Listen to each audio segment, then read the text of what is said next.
ಮಾಡುವ ಮೊದಲು ತಡಲಿಕ್ಕೆ ಬಂದಂತ ದೂತನಿಗೆ ಸಾಕಷ್ಟು ಪೆಟ್ಟುಗಳನ್ನು ಕೊಟ್ಟಿಯಂತೆ. ಉಪವನವನ್ನು ಪ್ರವೇಶ ಮಾಡಿದವ ನೀನೇನು ಮಾಡಿದೆ ಕೇಳಿದ್ರೆ, ಹಣ್ಣನ್ನೆಲ್ಲ ಕಿತ್ತು ತಿಂದಿದ್ದೀಯ, ಇಡು ಹಸಿವಾಯ್ತಿ ಏನಾದ್ರೂ ಒಂದು ಎರಡು ತಿಂದಿ ಅಂತ ಮಾಡುವ, ಅಷ್ಟಕ್ಕೆ ಮುಗಿಲಿಲ್ಲ, ಇಡೀ ಉಪವನದಲ್ಲಿರುವಂತ ಹಣ್ಣನ್ನೆಲ್ಲ ಕಿತ್ತು ಬಿಸಾಡಿದ್ಯಂತೆ, ನಮ್ಮ ಉಪವನವನ್ನೇ ಹಾಳು ಮಾಡಿದ್ದೀಯಂತೆ. ಹಾಗಾದ್ರೆ ಇಷ್ಟೆಲ್ಲ ಮಾಡಿದವ ನೀನು ಒಬ್ಬನೆಯಾ ಅಂತ ನಾನು ಎಣಿಸಿದ್ದು. ಆದ್ರೆ ಇವ ಹೇಳ್ತಾ ಇದ್ದಾನೆ ಬಂದದ್ದು ಒಬ್ಬನೇ ಅಲ್ಲ, ಒಟ್ಟಿನಲ್ಲಿ ಒಬ್ಬನ ಹೆಣ್ಣನ್ನು ಕೂಡ ಕೂಡಿಕೊಂಡು ಬಂದಿದ್ದಾನಂತ.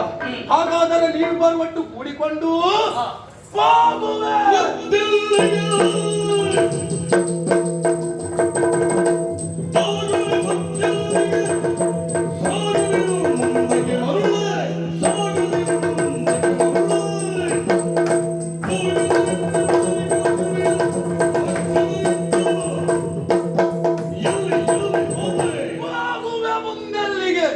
ಎಲ್ಲಿಗೋ ಹೋಗುವವ ಇಲ್ಲಿವರೆಗಾಗಿ ಬಂದೆಯೋ ಅಥವಾ ಇಲ್ಲಿಗೆ ಬರಬೇಕೆಂಬ ಉದ್ದೇಶದಿಂದ ಬಂದೆಯೋ? ನೀನು ಯಾರು? ನಿನ್ನ ಅಪ್ಪ ಯಾರು? ನಿನ್ನ ಅಮ್ಮ ಯಾರು? ನಾನು ಹೋಗಿ ಹೋಗಿ ಇವನ ಹತ್ರ ಪರಿಚಯ ಕೇಳಿದೆ. ಅಲ್ಲ, ಇದು ಎಂತದ್ದು? ನಮಗೆ ಇದು ಎಂತದ್ದು? ಇದು ಕಸವೂ ಅಲ್ಲ, ಕಡ್ಡಿಯೂ ಅಲ್ಲ. ನಮಗೊಂದು ರೀತಿಯ ನಾರಾಜು, ಒಂದು ರೀತಿಯ ಹುಳ ಇದ್ದಾಗ. ಆದರೂ ನಿನ್ನನ್ನು ಕೈ ತಡೆದು ಒಂದೆರಡು ಮಾತಾಡ್ತಾ ಇದ್ದೇನೆ. ಯಾಕೆ ಗೊತ್ತಾಯ್ತಾ? ನೀನು ನೋಡ್ಲಿಕ್ಕೆ ಹೇಗಿದ್ದೀ?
ಇಷ್ಟು ಉರಿ ಬಿಸಿಲು ಹೊರಗಡೆ ಹೋಗ್ಲಿಕ್ಕೆ ಆಗುದಿಲ್ಲ, ಅದನ್ನು ಸರಿ ಒಣಗಿಸುವುದಲ್ವ, ಹಸಿಯಾಗಿಟ್ಟದ್ದು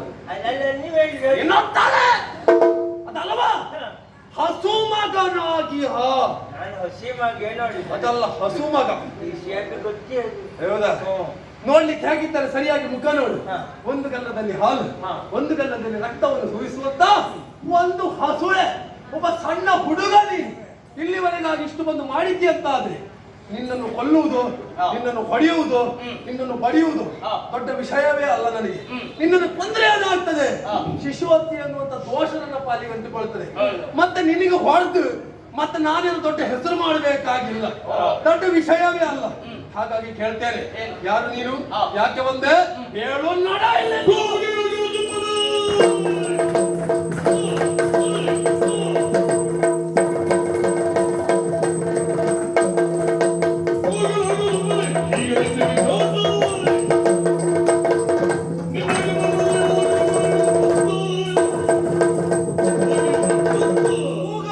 ಸುಮ್ಮನೆ ದೈತ್ಯ ಪಿಶಾಚಿ ಓ ಕತ್ತತ್ತ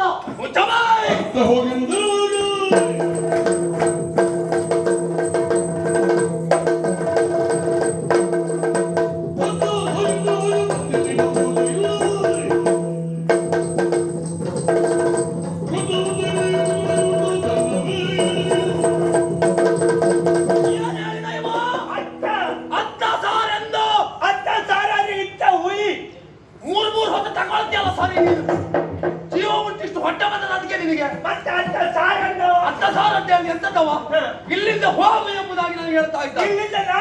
ನಾವು ಹೋಗುದೇನಾ? ಜಾಗ ನಮ್ಮದು. ಬಂದದ್ದು ಅಪರಿಚಿತ ವ್ಯಕ್ತಿ ನೀನು. ನಿಮಗೆ ನಾನು ಆ ವಿಚಾರವನ್ನು ಹೇಳಬೇಕಾಗಿತ್ತು. ನಡಿಯ ಇಲ್ಲಿಂದ ಎಂಬ ಹಾಗೆ. ಅದು ಹಾಗೆ ಮಾಡದೆ ನಿನ್ನನ್ನು ವಿಚಾರ ಮಾಡ್ತಾ ಇದ್ದೇನೆ ಎಂಬಲ್ಲಿಗೆ ನಾನು ಎಂತವನು ಅಂತ ನೀನು ತಿಳಿದುಕೊಳ್ಳಬೇಕು.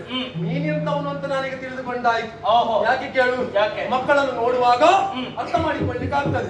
ಇದು ಒಳ್ಳೆ ಸಂಸ್ಕಾರವಂತ ಮಕ್ಕಳ, ಒಳ್ಳೆ ಬುದ್ಧಿ ಇದ್ದಂತ ಮಕ್ಕಳ, ಅವರ ನಡವಳಿಕೆಯಲ್ಲಿ ಅವರನ್ನು ನೋಡುವಾಗಲೇ ಅರ್ಥ ಆಗ್ತದೆ. ಈಗ ನೀನು ಮಾಡಿದಂತ ವ್ಯವಹಾರಗಳು ನಿನ್ನನ್ನು ನೋಡುವಾಗ ನನಗನ್ನಿಸುವುದೇನು ಗೊತ್ತುಂಟಾ? ನೀನೊಬ್ಬ ದೂರ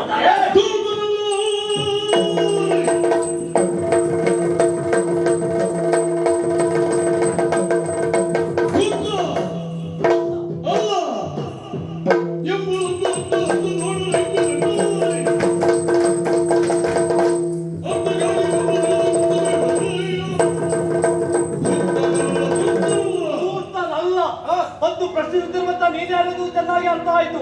ನೀನು ದೊಡ್ಡ ಕಳ್ಳ.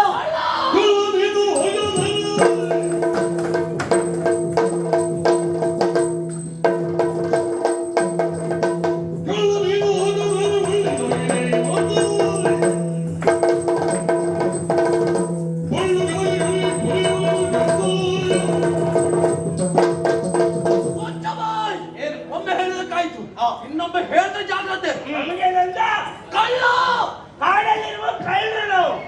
ಯಾರು? ಕಾಡಲ್ಲಿರುವ ಕಳ್ಳರು ನಾನು ನಂಬಬಹುದು, ಊರಲ್ಲಿರುವ ಇವನಂತ ಕುಳ್ಳರು ನಂಬಲಿಕ್ಕ. ವಿಚಾರ ಹೌದೌದು.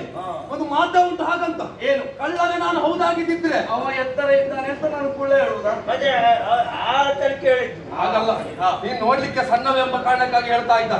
ಮತ್ತೆ ಕಳ್ಳತನ ಮಾಡುವ ಅಭ್ಯಾಸ ನನಗಿದ್ದದ್ದು ಹೌದಾದ್ರೆ ಇಷ್ಟು ಹೊತ್ತೆಲ್ಲ ಮಾತುಕತೆ ಬೇಕಿತ್ತ ನನಗೆ.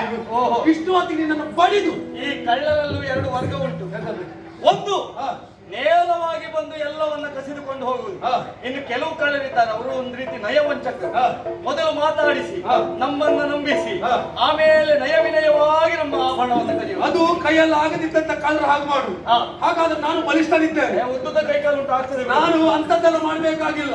ನಾನು ನಿಜವಾಗಿ ಕಳ್ಳತನ ಮಾಡುದಾದ್ರೆ ನನ್ನ ಬಡಿದ್ದೇನೆ ಅಂತ ಅಷ್ಟು ಬಲವಂತ ನಾನಿದ್ದೇನೆ. ಮತ್ತೆ ಇನ್ನು ನಾನು ಹೆಚ್ಚು ಮಾತಾಡುದು ಬೇಡ. ಕೆಲಸಗಾರಿಗಳು ಕೆಲವುಂಟು. ಗುರಿಯು ನಾನು ನೀನು ತೀರ್ಮಾನ ಆಗುವುದು.